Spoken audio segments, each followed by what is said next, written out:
This is probably the last log. Ah, damn.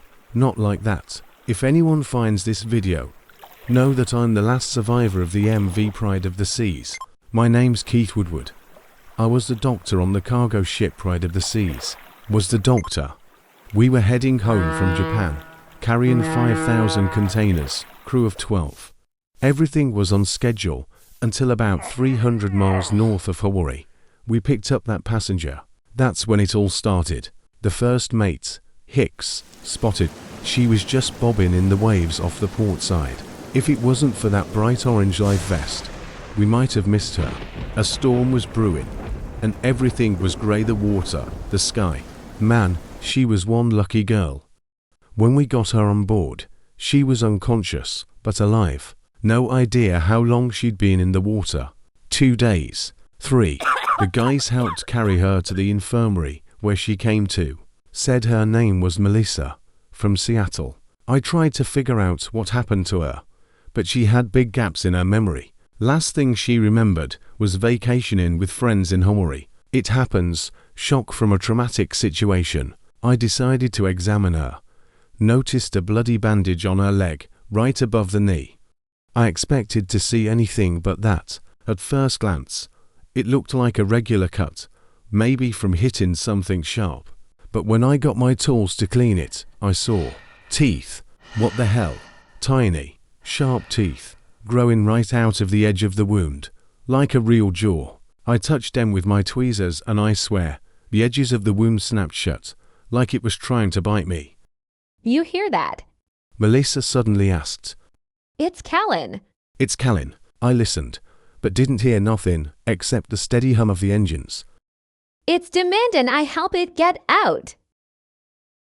Clearly, her time in the open water did a number on her. She'd need a psychiatrist once we got back. I gave her a sedative, left her to rest, and went to my cabin, buried myself in medical books, looked through everything, but found no explanation for what that could have been.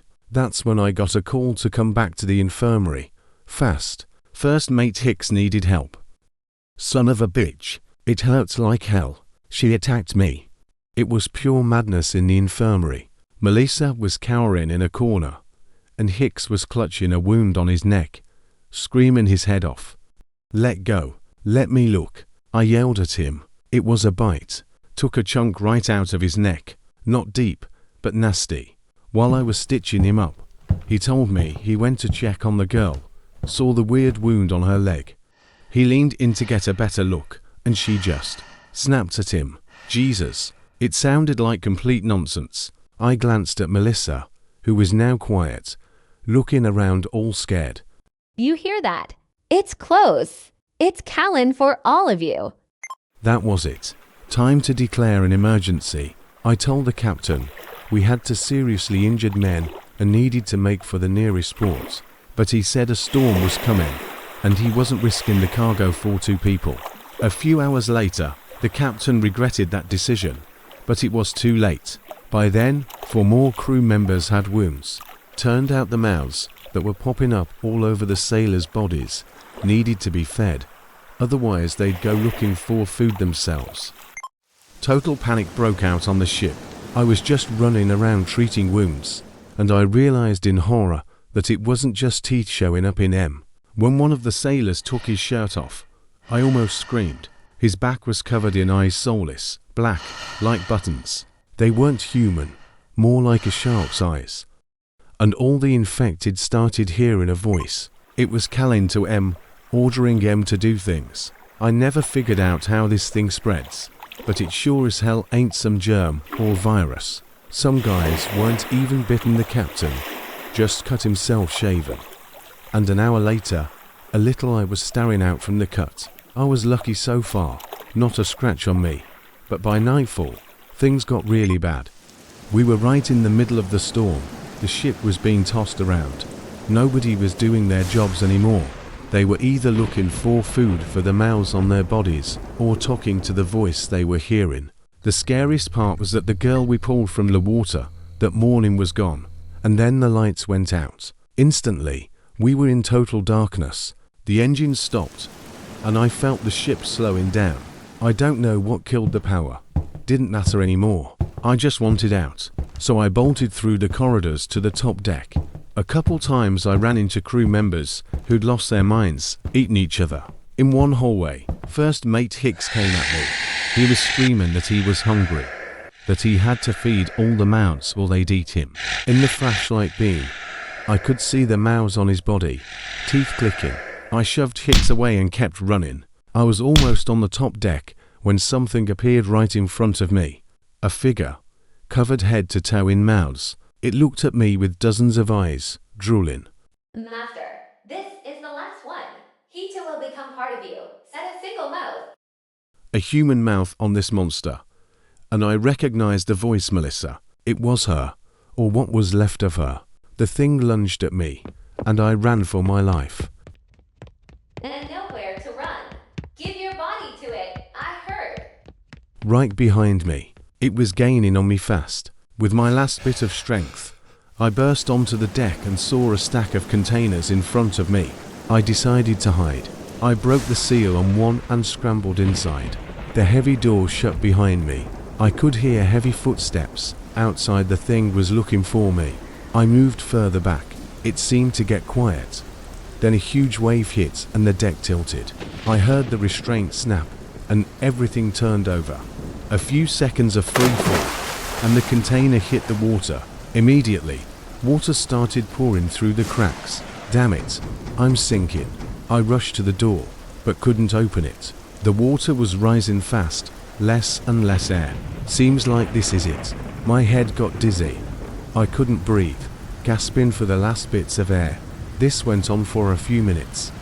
Then I felt a jolt. The container had hit the bottom. That's it. Maybe 3 minutes of air left. As I was fading out, I saw the door open. Two figures in hazmat suits were standing there. No idea how they got there in time. Maybe they were watching the ship. Right below it, on the seabed, was a research station. They call themselves the SCP Foundation. I couldn't believe my luck, but, as it turned out, I celebrated too soon. I woke up in a bed in a medical bay. A woman in a white coat with a badge was sitting next to me. Where am I? What happened? You were drowning. You were drowning. We saved you. Took me a few seconds to remember everything. You're from the cargo ship Pride of the Seas? The woman asked. Yeah, my name's Keith Woodward. I'm the doctor. Good, Mr. Woodward. Was anyone else uninfected left on board your vessel? No, the others became those things. Wait, how do you know what happened to them? That's not important. The woman said and pressed a button by the bed. Two soldiers immediately came in. They grabbed me and dragged me through the long corridors of the underwater base. No, what's going on? Let me go. They locked me in a cell. Only then did I realize I was a prisoner. Let me out. New guy. Get used to it. We're all dead men walking. I heard a voice from the left. In the next cell was a woman in an orange jumpsuit, looking at me with indifference. What's happening? What do they want with us? Haven't you figured it out? Experiments. Our turn will come soon, and we'll end up like them. Haven't you figured it out? Experiments. Our turn will come soon, and we'll end up like them. She pointed towards the back of the room. I saw more cells. One held an infected man covered in toothy mouths, thrashing around. Another, even worse off, was just lying on the floor, seeming to eat himself. I almost puked. What kind of sickness is this? They say they found it down here. On the bottom. Even gave it a name. SCP-3760. Built this base to study it. She told me that before me. There was a young girl from Hawaii in my cell. Cried all the time, so they dosed her with an amnestiac. Then they cut her leg to see what would happen. But I guess they didn't wipe all her memories, cause 3 days ago she managed to escape, got to the escape pods, and made it to the surface. But don't get any ideas. After that, they tightened security. Melissa was the lucky one. Melissa was the lucky one. Melissa, the same girl we fished out of the sea. I didn't tell her Melissa was gone, turned into a monster. I started planning my own escape. I got lucky again. I found a pair of tweezers in an inside pocket. They were so thin they missed them during the search. This was my chance. I showed it to my cellmate, and she immediately came closer. Gimme that. In my past life, I was a lockpick. A couple minutes later, the lock on her cell clicked open. She went to work on mine. "Let's go," she yelled, and we took off down the corridor. We didn't get far. Around the next corner, Foundation soldiers saw us and gave chase. Damn it. I didn't want to die here. The way to the escape pods was blocked, so we ran to another wing, a lower level. The soldiers were right behind us. Finally, we ended up in an airlock section, with a long tunnel leading out across the seabed. Signs warned it was a hazardous zone. Access required level 2 clearance. A dead end. At that moment, the soldiers burst in and went for the woman in the jumpsuit. She fought back, but they quickly pinned her down. She managed to snatch an electronic keycard from one of them and threw it to me. Find that thing.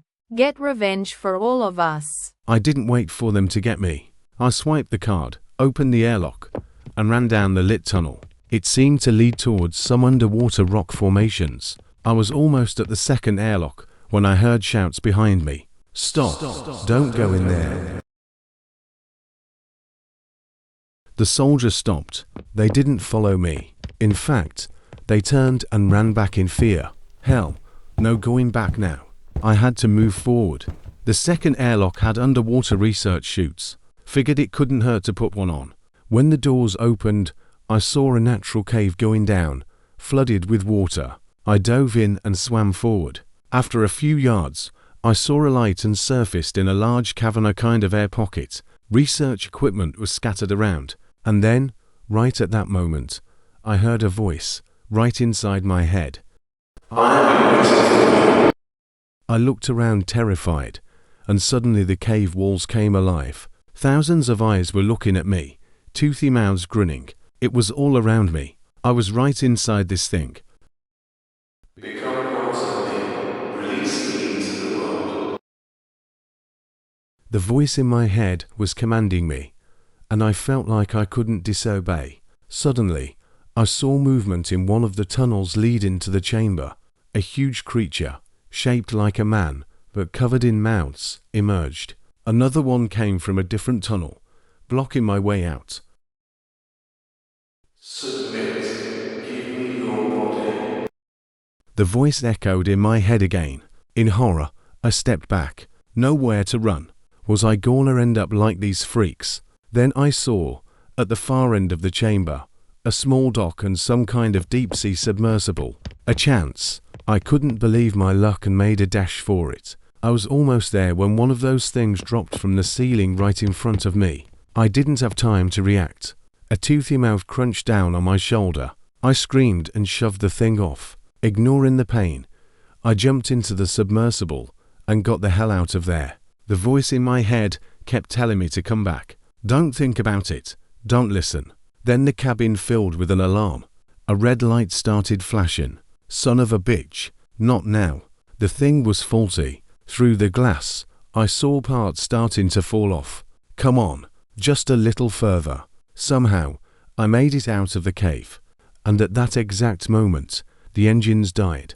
The submersible was falling apart. Next to me, I saw a familiar orange bundle, a life raft. I grabbed it and got out. Then I noticed the warning: the suit's integrity was compromised.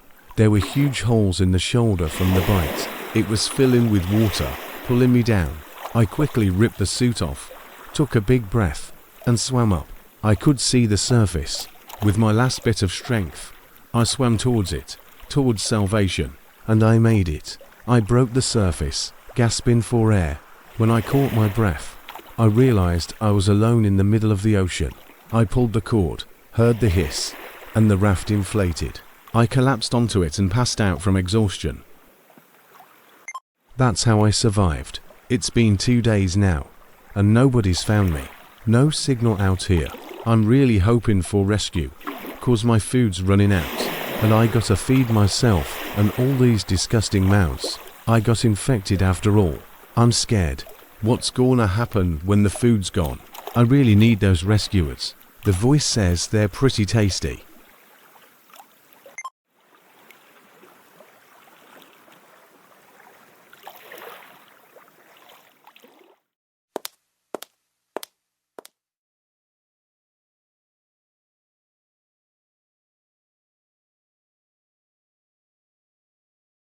Gentlemen, I'm pleased to report that experiment D002 was successful.